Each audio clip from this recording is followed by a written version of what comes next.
Welcome. This is Crime Queen, and if you're joining us for the first time, this is the channel where we get excited about love. This is where we ignite that which dwells from within us, that which comes alive, makes us smile. Hence, we say the crimson light is live. So, the crimson light is our journey to actualizing self-full love. This is where we become aware of the essence of words and numbers, numerology to be precise. This is an instrument we are using to help us evolve, to help us uncover the secrets that has been held from many of us, in words and storylines. And of course, it is not perhaps meant to be like that, but there's stories, of course, are ways we learn, but we sometimes don't always grasp the essence of what we really need most.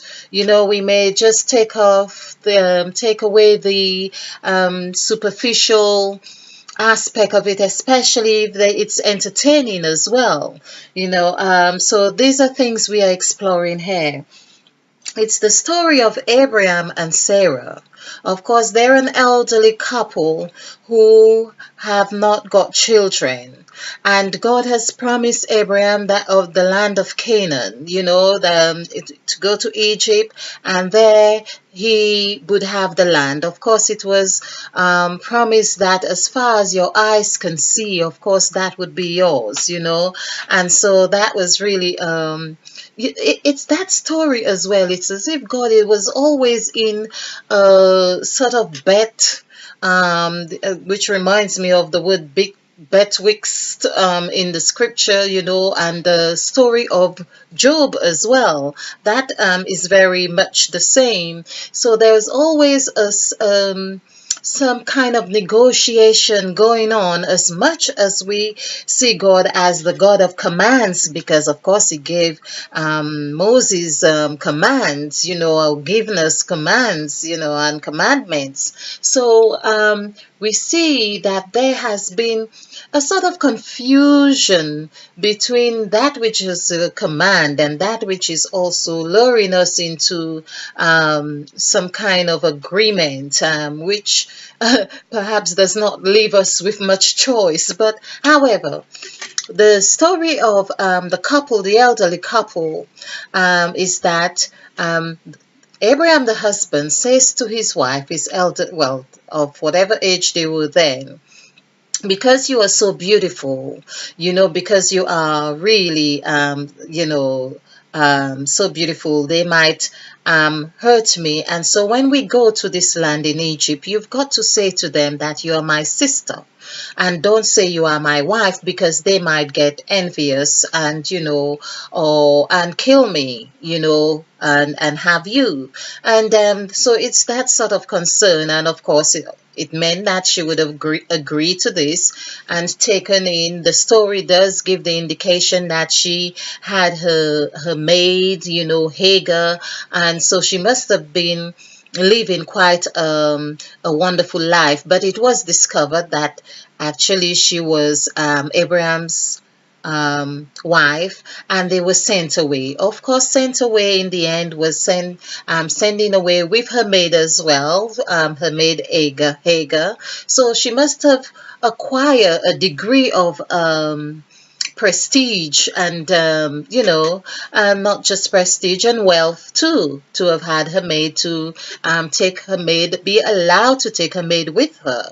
So the story goes on where of course God makes this agreement, or is setting a covenant with Abraham, that he's going to bless him with that he would be the father of all nations, and it goes on that way. He'll be the father of all nations. I'm trying to make sure that I'm going in not putting the context of story back to front, but however, he was of age. He was perhaps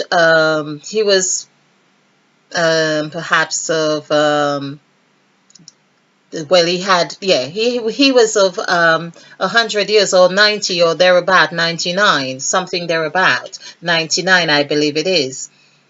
But before then, because of that promise that was made to him, his wife had agreed that, or offered her maid to her husband, that he would conceive.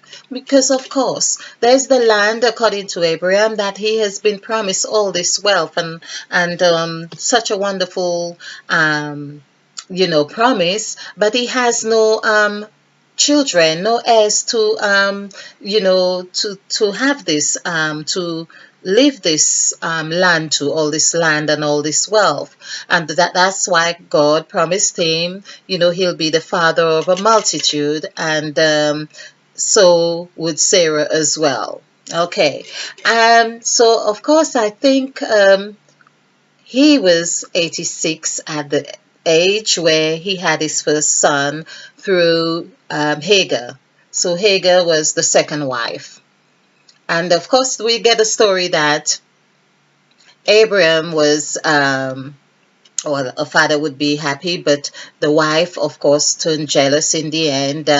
But I'm not quite sure that I had really seen it all together that way in reading the story. I think it really meant, because there was a part where it was said, in offering of her maid to her husband, she says, perhaps through her I will have children. So it was not really saying we will have children, well, through her, but it's like really taking that putting herself in a position, maybe through you and Hagar getting together, that's going to vibrate something within me that I can have children too. Now I see that being such, because in her name, from Sarai, the first name before it was changed, Sarai, we see this would give the indication that her eye was open, her third eye was open. Her third eye would be open here, as if she was a woman of great wisdom. Of course, if she had lived such a wonderful and prestigious life, where she had her own maid, she would have had to be such a woman of wisdom. And this eye here is indicating that nine is like having everything within her, that no, it wasn't in the hour like inland revenue on our template, but it's the eye. It's like the eye is open. That it's that eye that perhaps it's open, but towards that end, I'm also saying as if it births a new meaning. It's as if there might be tears coming through that eye as well, because it's open to see the reality of everything here. So we have Sarah has 2 nines in her name here, 2 nines. And so that's what I'm seeing as an emphasis, like in the word Christ has 2 nines, which is R and I as well. So we are seeing how the parallels are coming together in the word Christ, in the word Sarah, also in the word Abraham. Abraham hasn't got the I in there, but there's a 9 there. There is 9 there. And so Haggai, of course, there's perhaps we could say the young wife thinks she's, better able to turn on the husband, or has, there could have been a degree of friction or between the 2 wives. We could say that. However, what seemed to be very transparent in the story is that Sarah was with the belief that she could have a child if she really paid attention to her body. And it's same as say to her body, because where it was also said in Genesis of chapter, we're looking at Genesis of chapter 15 to about 17, 18. This story is evolves around there. and particularly in chapter 17, where God is having this covenant with Abraham, and he says, I will make thee, a nation. And as for me, when we come to the word me in the Bible, and when God said, as for me, as, we see these are two this is one and one, which also comes as the reverse in the sacrifice, sa. We see that here. So it's like God is saying, as for me. It's like that that is for me. Now, I've spoken about there are four phases or four sides, but it's like God is really saying, as for me, meaning there's this two head is that as is just like Christ, well, Jesus, right, actually, and that means as is like just that state of who we are. We are being Jesus here. Is that as we are like God? We are like, because when it says let's make man in our image and likeness, as. Okay, so for me, I believe that it's really meant for, and we just put in this in numerical value. Me equals 9. And here we see that 4 is actually reflective in this 9. As for me. As for, and this 4, of course, is the Christ spirit here, the Eve, the Abraham, the I am that I am. Abraham is really 8. But we see all of this there, and that comes to 9. So God is really saying, as 9, as for me. There's like 4 aspects to this. There's God is making this covenant with Abraham, and there is also the 2 wives. So there are 4 aspects of these 4 interactions happening there, where God is having the covenant with Abraham, and the wife is also having this interaction with her husband and her maid. So there are 4 entities in that story here to bring about a new life. This is what has happened. And it's not saying, for instance, that God was incapable of bringing out life another way. I'm not saying that at all. But this goes in direct correlation with the story of Adam and Eve. Adam and Eve, there would have been the serpent. There was Adam and Eve, the serpent, and God. There were 4 entities in that story as well. I'm just saying that we see the stories, how they evolve. In the story of Christ, for instance, of course, there was the angel, or the angel went to Mary, and then there was the angel with Joseph as well. So we could say there was 4 like that as well. So but it's just that the stories seem to be repeating the same essence.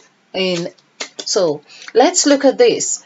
God makes a covenant between me and thee. He says me and thee in some way and in some cases, and he also says me and you. This is me and you. So you here is 7. Me is 9. So that would be 16. If we add this together, is 16. 1 and 6 is 7. So there we are seeing the total aspect of the person or a body to come into being. I want to really concentrate on the distinction of the names between Sarah and her husband. That would show, let's see, of course, that would show. I have done such a presentation that how would I it is the biggest aha moment. It would be the biggest aha moment where after changing the names, where God have also had this covenant with Abraham, and also where Sarah is given or overhears the three men. There's another part of this story as well where three men, Abraham sees three men, and they are having this interaction, and they say to him that your wife is going to bear a child. So there's three men with Abraham,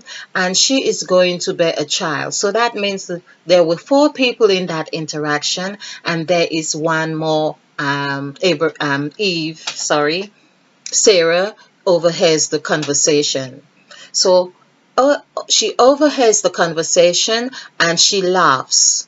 Now this is the story that this is the second part of the story of laugh that I really want to bring into the equation. Laugh, Laugh, is 87313. So if we do this, 7 and 8 is 15, 15 and 3, 18 and 1, 19, 19 and 3 is 22.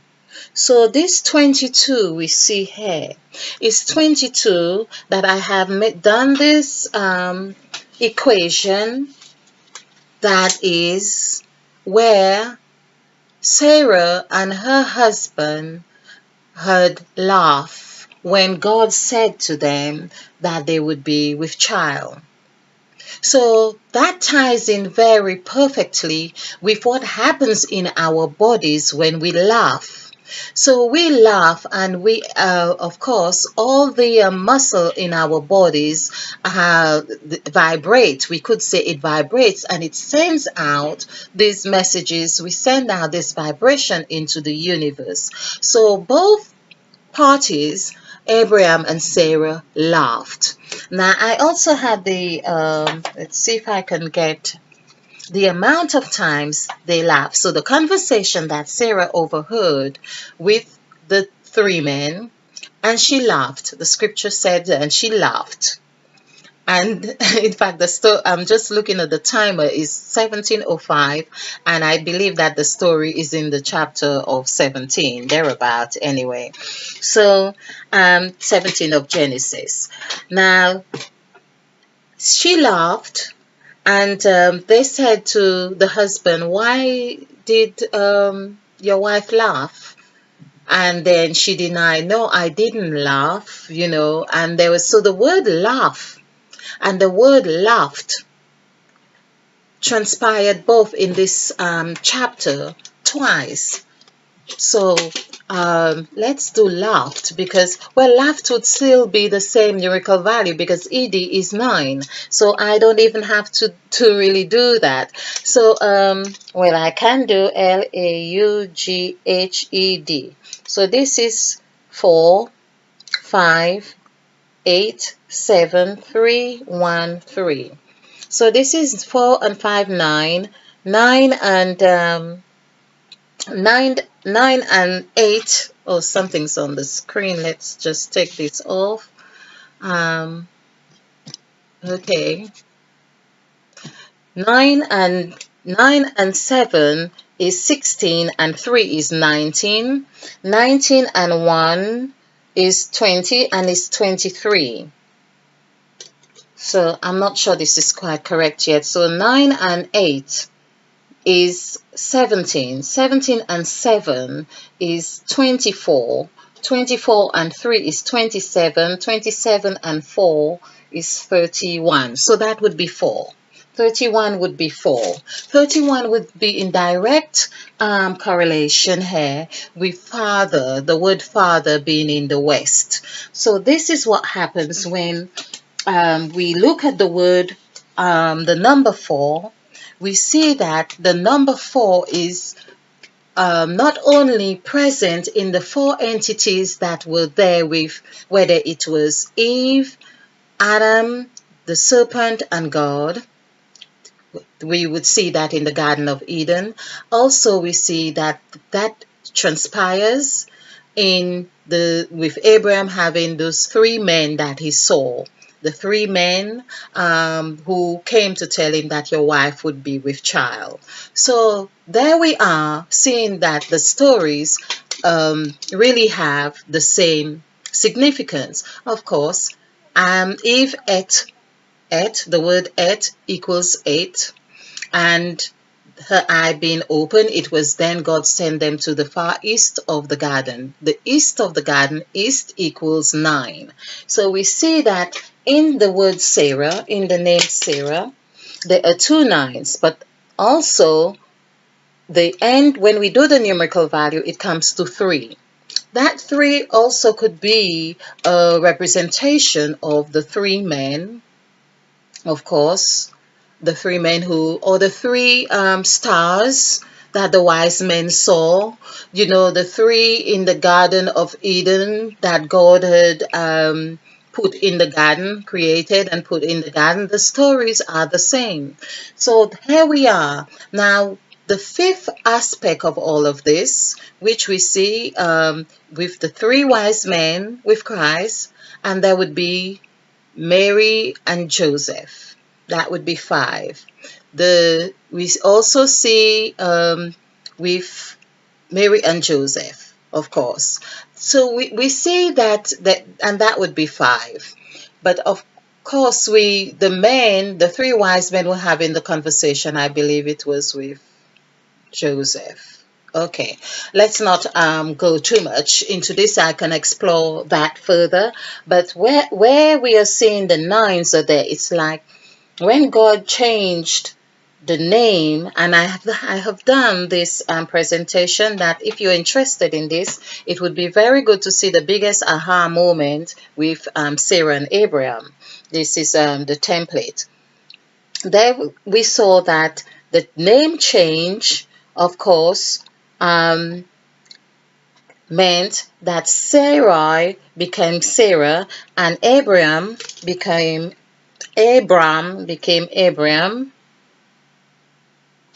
And what was really in that, we see that this is what really they have in common, is that Ra. Now, I know some people would, and I think I have heard it, Ra meaning the sun god, Ra, we could say that. But when I done the first presentation, so we see Ra or is transpiring, or light, we could say there is light. And of course, Ra is like the sun god.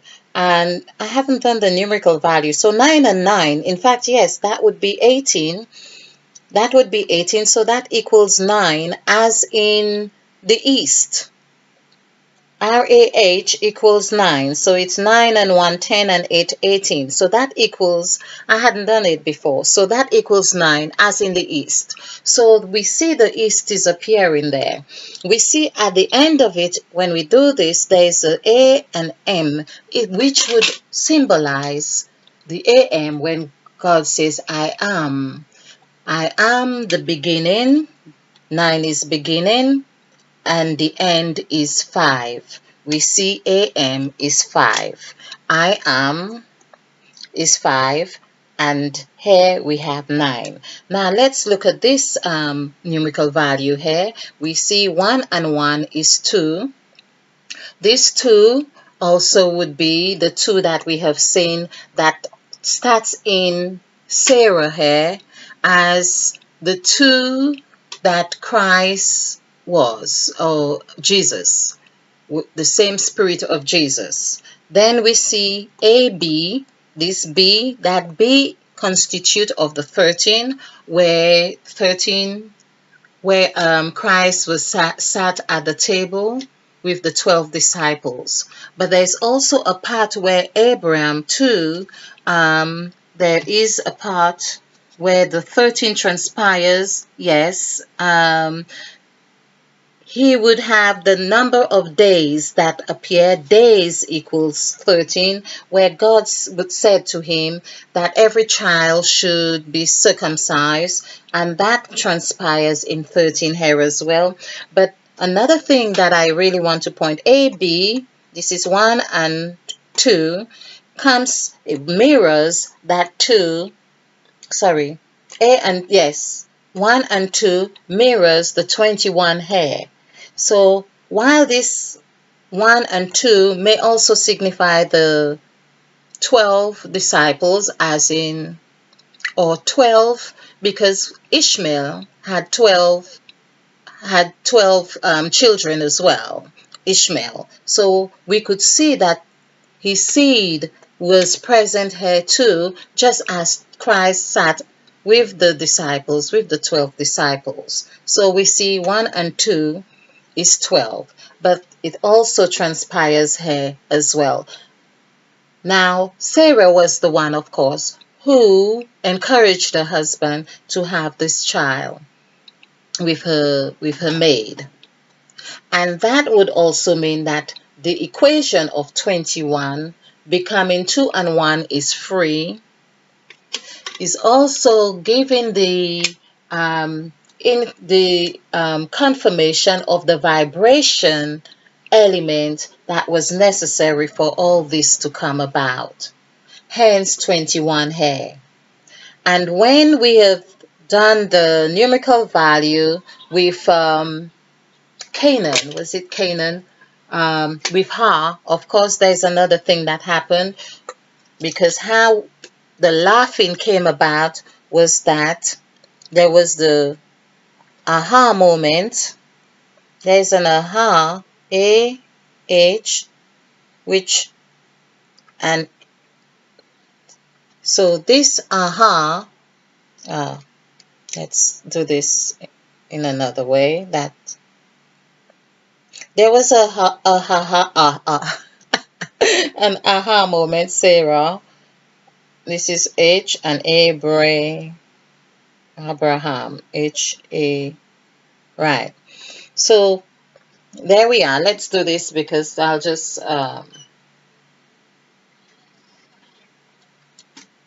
so this here is that where they ate of their fruit, if you like, and their eye would be open. But it really constituted an aha. There's the endocrine increase in the body and the muscles. All this is giving the indication of the confirmation of what happens in the body that to bring forth that child, whether it was the opening of the third eye or whether it was really having that child. That's what happened in the body. There was an aha moment. There was a moment of climax, if you like. There was that kind of energy being, that aha was very present, but it wasn't present until God had changed their names. So of course Sarah had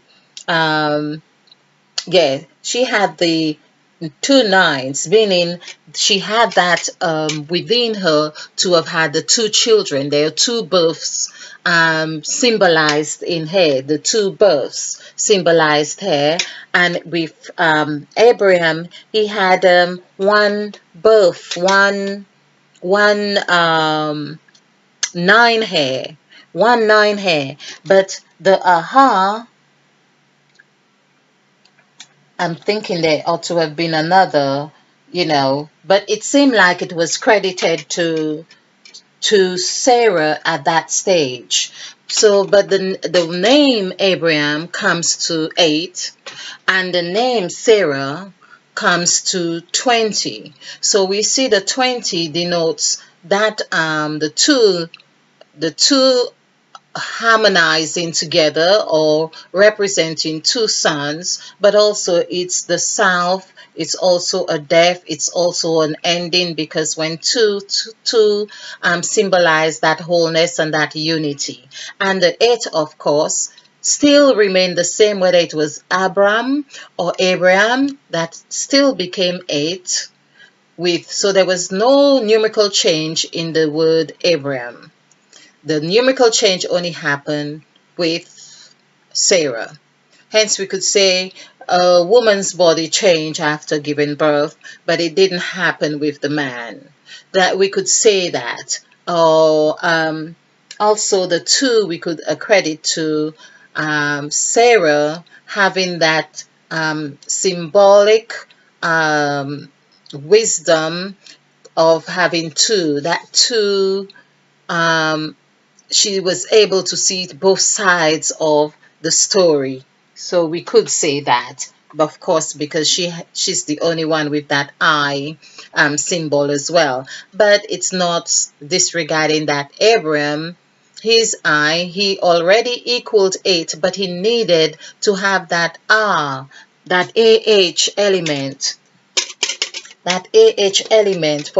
for him to have say ha. So there was an aha here coming here, but he had not had that HA until the wife's name was, they were able to mirror each other. When God changed his name, he could say that aha, and there was, of course, Sarah, and he goes aha, so there was that harmonious synchronistic element happening between the two, hence the illumination. I hope you have enjoyed this, and this is a story, of course, that we need to explore, because of course the word circumcised also comes to 8, and God also had commanded the children of to be circumcised at 8 days old. The word days comes to 13, so this is the 13 that has been repeated with the 13 this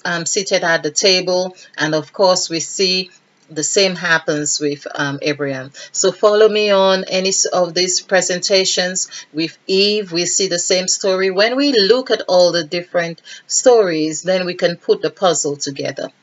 Okay, I hope you have enjoyed this. I hope you have found it fun. And of course, if you enjoy it, click the like button and share, because this is how we do it. We share to actualizing self-full love. In the meantime, stay blessed, be bright, and be a field, because we are planting new seeds. Okay, and stay ignited. Namaste. Spill over with love.